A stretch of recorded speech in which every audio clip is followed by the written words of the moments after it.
খামারি বন্ধুরা, এলএসডি রোগ আপনার খামারের কোনো গরুকে যদি দেখা দেয় তাহলে আপনার এবং আমার করণীয় কী?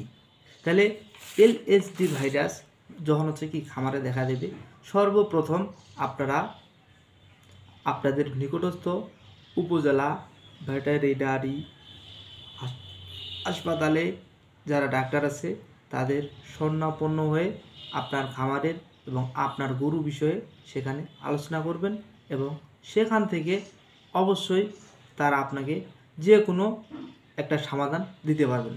তাহলে দেরি না করে অবশ্যই আপনারা তাদের শরণাপন্ন হবেন। তারপরে দর্শক, আপনারা আপনাদের গরুগুলোকে টিকা দেওয়ার ব্যবস্থা করবেন। আপনারা আপনাদের গরুগুলোকে সুস্থ গরুগুলোকে টিকা দেওয়ার ব্যবস্থা করবেন। তারপরে দর্শক, আপনার খামার সারাক্ষণ পরিষ্কার পরিচ্ছন্ন রাখবেন। সারাক্ষণ আপনার খামার পরিষ্কার পরিচ্ছন্ন রাখবেন। তারপরে আক্রান্ত প্রাণীকে অবশ্যই হোম কোয়ারেন্টাইনের মতো মশারির মধ্যে মশারির ভিতরে আপনারা রাখবেন, যাতে মশার ভিতরে কোনো রকম মশা বা মাছি ঢুকতে না পারে এবং ভিতরের মশা মাছি বাইরে যাতে আসতে না পারে। আপনারা সে বিষয়ে খেয়াল করবেন। তাহলে এলএসডি গরুকে যখন আক্রান্ত করবে, আমাদের সবার জন্য করণীয় হচ্ছে উপজেলা ভেটেরিনারি হাসপাতালে ডাক্তারের সাহায্য নেওয়া, তাদের কাছ থেকে সমাধান নেওয়া। তারপরে হচ্ছে খামারের সুস্থ গরুগুলোকে দ্রুত টিকা প্রদান করা। তারপর হচ্ছে খামার পরিষ্কার পরিচ্ছন্ন রাখা এবং আক্রান্ত প্রাণীকে অবশ্যই মশারি টাঙিয়ে রাখতে হবে, যাতে ভিতরের মশামাছি বাইরে আসতে না পারে আর বাইরের মশামাছি ভিতরে আসতে না পারে। এ বিষয়ে আপনাদের খেয়াল রাখতে হবে।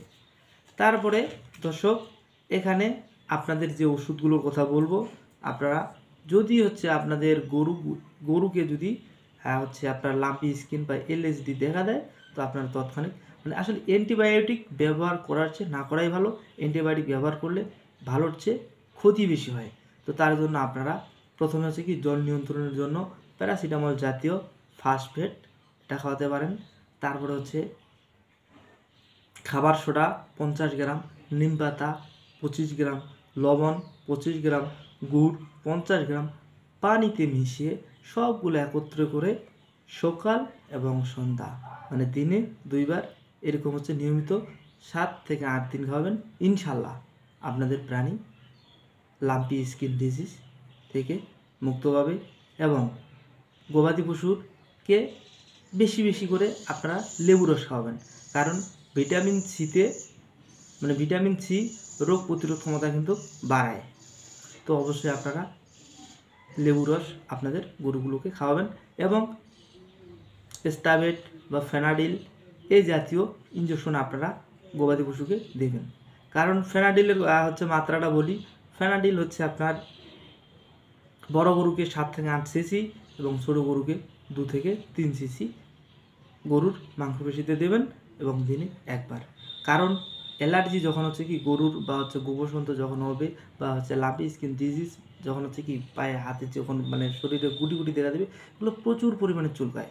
আর এই চুলকানি দমনের জন্য আপনার অ্যান্টিহিস্টামিন যখন ব্যবহার করবেন তখন কিন্তু আর চুলকাবে না।